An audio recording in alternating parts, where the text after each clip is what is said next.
Welcome, everyone, and thank you for joining us today for week 2 of Osteoporosis Canada's Summer Activities webinar series. Tonight will be golf.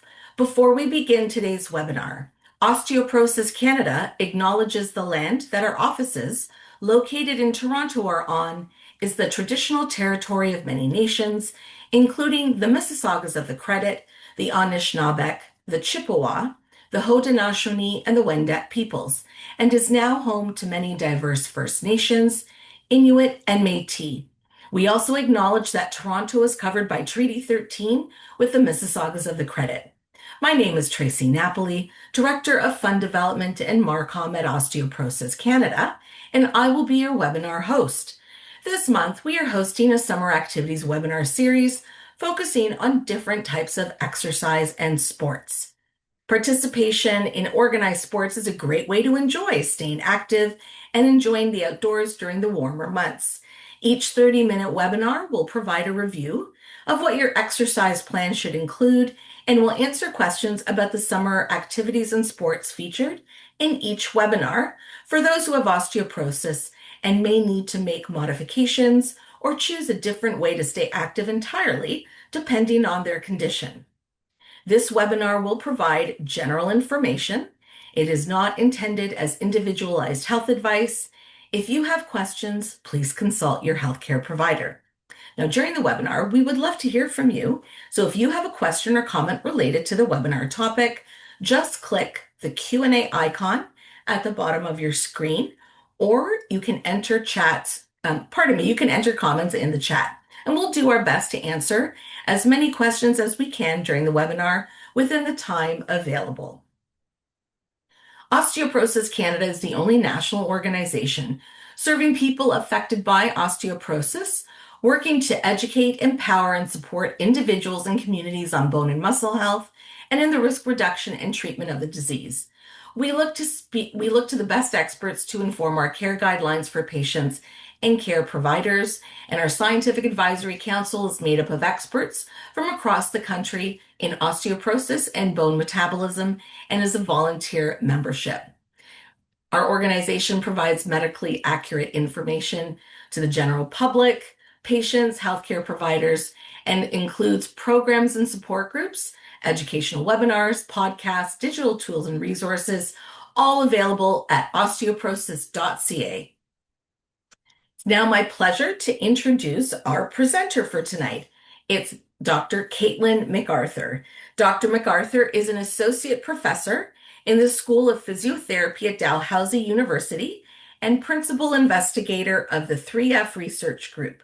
She completed a Bachelor of Science in Kinesiology, a Master's of Science in Physiotherapy, and a PhD in Kinesiology with a specialization in aging, health, and well-being. Dr. McArthur also completed a postdoctoral fellowship at the Jarrah Center for Aging Research within the Department of Medicine at McMaster University. With a passion to improve mobility and quality of life of clinically complex older adults, Dr. McArthur is a lead instructor of the continuing education course BoneFit, hosted by Osteoporosis Canada, which teaches exercise professionals about safe movements, physical activity, and exercise for people with osteoporosis. Dr. McArthur is also an Inter-RI Fellow, and it's now my pleasure to hand things over to Dr. McArthur. Take it away. All right, thank you so much. Let me just share my screen to get us started here. One moment.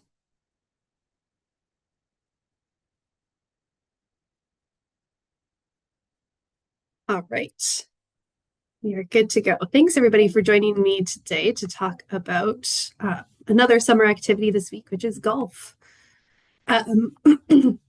So just to make sure that we're covering all our bases and you have the background information that you need, we're going to start with an overall recommendation for exercise and physical activity.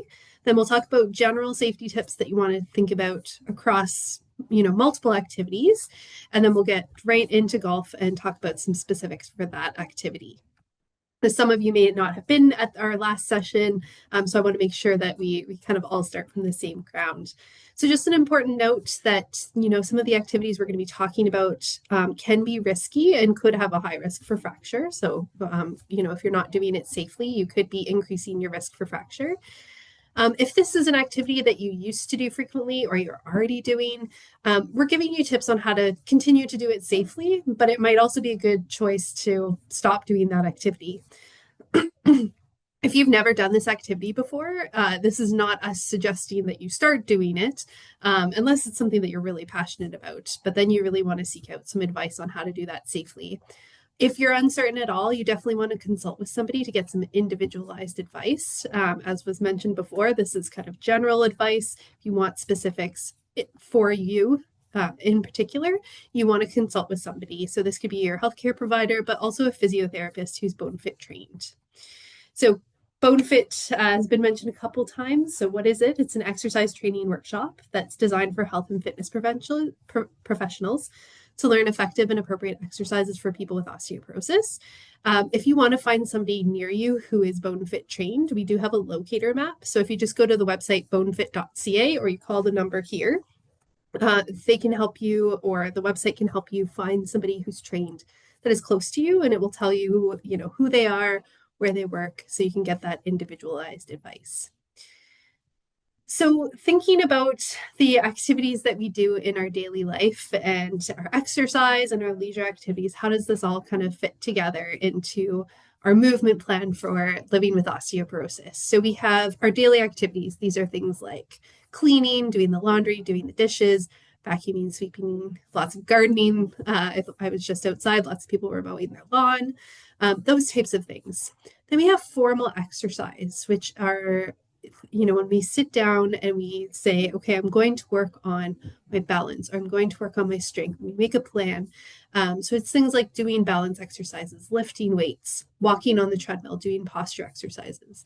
So the kind of like a structured plan, which has a goal that we're working towards. And then we have our leisure activities, which are things that we do for enjoyment, for fun. They can also, challenge our balance and challenge our strength, but they're kind of designed more for that leisure, from that leisure aspect. So these are things like sports, hiking, walking, biking, swimming, those types of things. So today, we're focusing on golf, which is a leisure activity. But I want to just start with making sure that we all understand what should be part of that formal exercise program first, because really that's the foundation that's going to set you up well to do your leisure activities more safely. So your formal exercise program should include, the best evidence says that what we need to do is balance and functional training 2 or more times per week.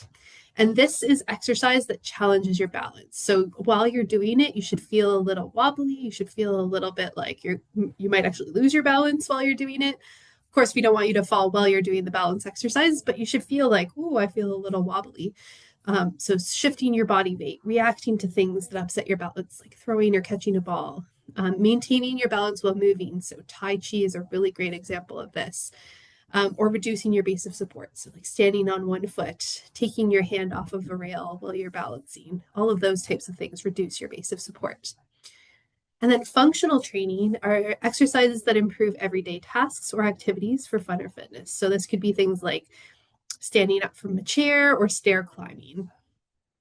In addition, so those are kind of the 2 main things you want to get started with. And then the second part, or the third part, I guess I could say, is that progressive resistance training. And this also should be done 2 or more times per week.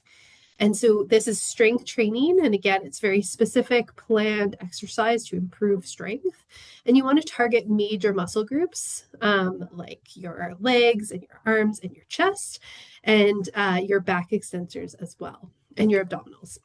So this is anything where you work against resistance. So they can be body weight exercise, dumbbells, machines, or exercise bands. And again, if you want specific individualized advice about what these exercises should look like, that's where you want to go see somebody to help you set up a program. Leisure activities, so things like golf, should be continued. Of course, we want to continue to be active, but only if they can be done safely or modified for safety. And so we're going to talk about, that's kind of the main meat and potatoes of today's presentation.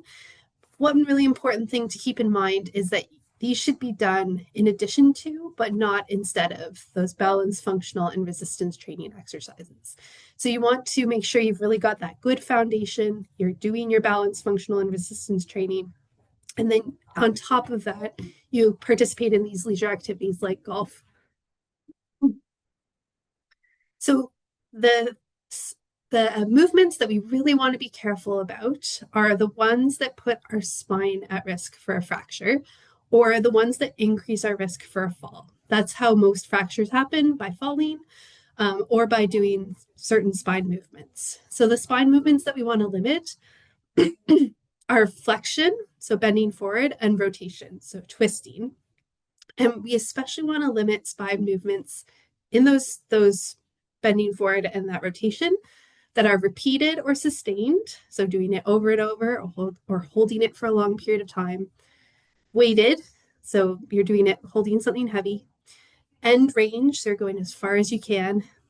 Rapid or forceful, so going as hard or as fast as you can. Or any combination of the above. And again, flexion, so that forward bending or even slouching, and the rotation or twisting. So you can see how golf could potentially check all of these boxes. You're repeating your swing over and over. You're weighted because you're holding a heavy, potentially heavy club. You're potentially going to end range if you're rotating as far as you can. And you're trying to hit that ball. So you're going rapidly and forcefully. So that, these are the things that we want to try to limit, and golf kind of brings them all up. So what can we do? So ways that we can modify these types of movements is thinking about a hip hinge, which means bending at your hip rather than through your spine. So rather than bending forward, flexing through your spine, you want to try to bend at your hip. And I have some pictures and examples of this coming up, but the picture on the right also demonstrates how that person's doing a hip hinge. You also want to step to turn, so use your feet to turn or your hips to turn rather than rotating through your spine. So again, we'll talk about this relative to golf. Avoiding lifting or lowering from the floor is also helpful, and doing slow, controlled twists that are not to end range. If you do have to carry something heavy, if you can balance it on either side of the body, that can be very helpful. Or support your trunk when you bend forward. So rather than just bending forward, you can put your hand on something. You could hold on to your golf club and use that as a support while you're bending forward. We'll go through some examples in a minute, but those are what you want to think about. So here's what a hip hinge looks like. This person's using a dowel to kind of demonstrate that. What that looks like. So you want to try to bend through the hips rather than at the spine. So here's an example of how that applies to, for example, putting on your shoes, or maybe another way of putting on your shoes with a stool, picking things up from the floor. So, retrieving your ball from the ground, or putting your ball on the tee is going to be really important. So those are some things we want to think about. So in general, relative to your leisure activities, to decrease the risk for fractures, you want to think about transitions. So how do you get your shoes or gear on and off? How do you pick up or load your gear in and out of a car or golf cart? How do you pick things up off the ground, like the ball? And how do you get in and out of risky positions? So how do you think about that rotation through your spine with your golf swing? Think about the actual movement. So the golf swing is the main thing that we want to think about. So does it require spine sparing? And for golf, yes. The answer is yes, it does require spine sparing. And can it be modified? And again, the answer is yes. And we'll go through some specific examples for that. And then you also want to think about the risk of falling. So in golf, that might be things to think about related to when you bend over to pick up the ball. Well, I have some examples of external support for that. But also just navigating the course. So, the uneven ground, getting on and off, grass to gravel to the sand trap, all of those types of things. You want to think about the risk of falling because most fractures happen because of a fall. So let's go through some specific examples. And these photos are courtesy of Sarah, who is one of our bone fit trainers who lives with osteoporosis herself and is also an avid golfer. So some lived experience there. So here, Sarah's demonstrating how you lift your golf bag out of the car. So you can see she's using that hip hinge, and she's got a nice, she's not bending forward to do that. She's sliding the golf clubs towards her hip, and then from there, she'll slide them down her leg to get them on the ground so that there's no point where she has to like reach really far forward, pick up something heavy, and get it out of the car. So here's how she gets the golf bag onto the cart. So she uses, again, on the left-hand side, you can see that nice straight back using that hip hinge, like a good squat position, to get the golf bag onto the cart. And then divvying up the straps, again, not rounding forward through the spine, taking a nice stride stance so her feet are a little bit wider apart, and then hinging at her hip to do that. And then as she puts on her shoes, she is doing exactly what the image I was showing before is doing. So even though she's sitting quite low in this Muskoka chair, she's hinging at the hip and keeping her spine as straight as possible while doing up her shoes so that she's not rounding forward through her spine to do up her shoes. Then teeing up, she's gonna use a modified golfer's reach here. So she's a couple of things to notice. She's using her golf club as an external support.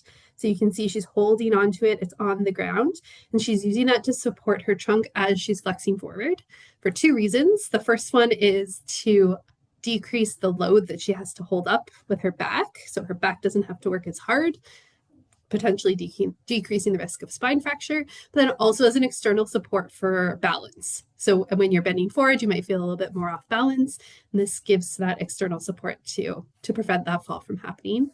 You'll also notice that she's using that good hip hinge. She's got a big stride stance here with one foot nice and wide in front of the other, and then she's hinging at her hip. So this takes a lot of practice to get into these positions and to build this into your routine playing golf. And this is where someone with bone fit training can help you practice these things off the golf course so that you can then apply them when you get to the golf course.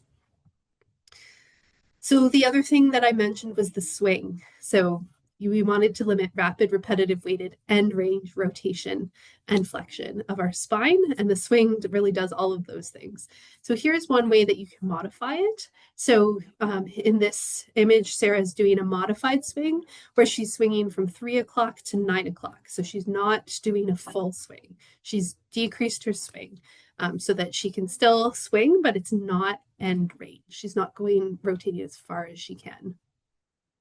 Also, if you think about your stance, so if you look at Sarah's feet on the left-hand side, she's got more of an open stance where her toes are kind of pointing outwards a little bit. And on the right-hand side, her toes are pointing forwards. So when you do an open stance, like on the left with your toes pointing out just a little bit, doesn't have to be a lot, you have a bit more movement to rotate through your hips. And so then you're rotating more through your hips and less through your spine, which again, that we're trying to limit that end range rotation in our spine. If we can have that rotation happen a bit more down the chain, so in our hips and in our knees, that can help limit that rotation in our spine. Here she's walking the course, which is, a really great exercise to do rather than sitting in the cart. When we're sitting, we're often flexed. So if you're able to walk the course, it's very good exercise. And she's pushing the cart with a nice upright position. She's not slouching forward. She's upright and not rounding through her spine. Then picking up the ball is another thing that, again, you're repetitively flexing and bending forward to pick up the ball. So on the left-hand side, she's showing how to do it with that good golfer's reach again. So holding onto the club with her right hand for balance, nice stride stance, and then using that hip hinge to get the ball out of the hole.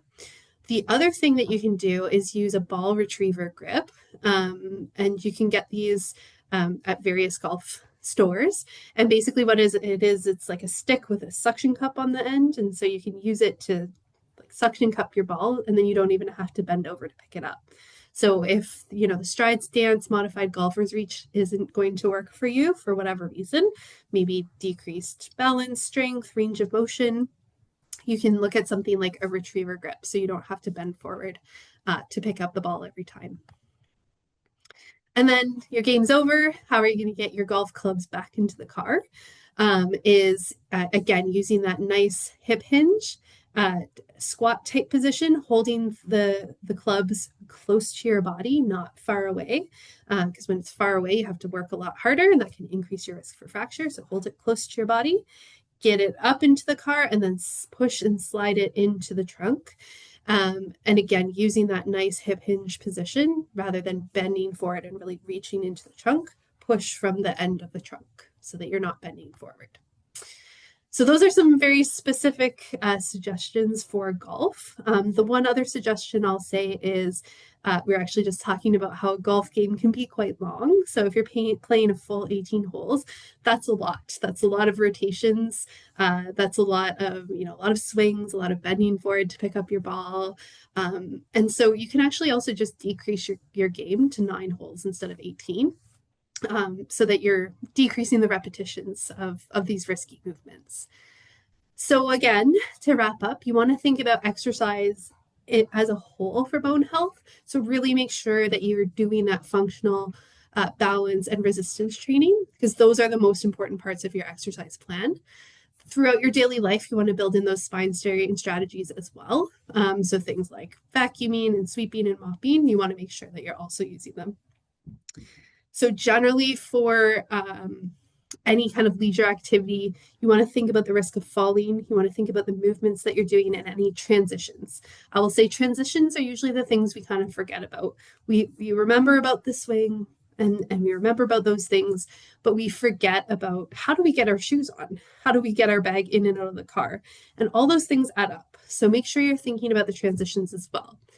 So think about, as I just said, getting your bag in and out of the car, putting on your shoes, modifying your swing, thinking about how you pick up the ball and carrying your clubs on the course.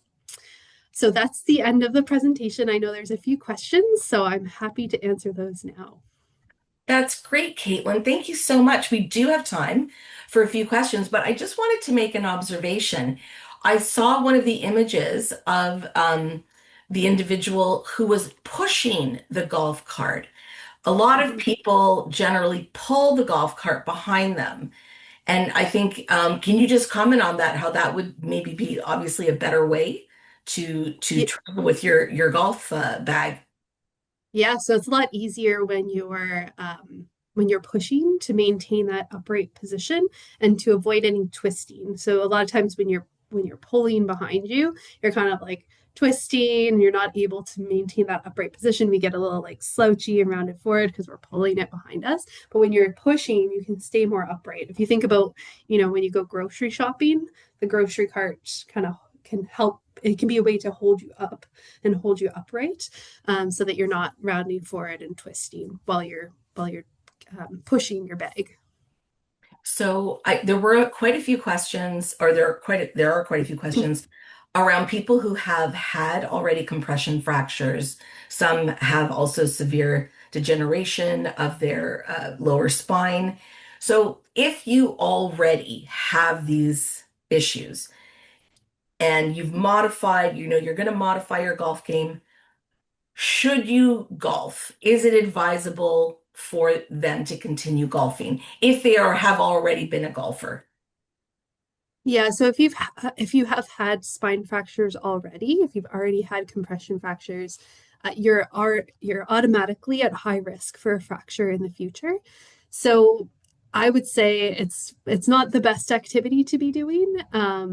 Even if you've already made those modifications, you still have there's a lot of risky movements that could really increase your risk for fracture. So you really have to kind of individually weigh those risks and benefits.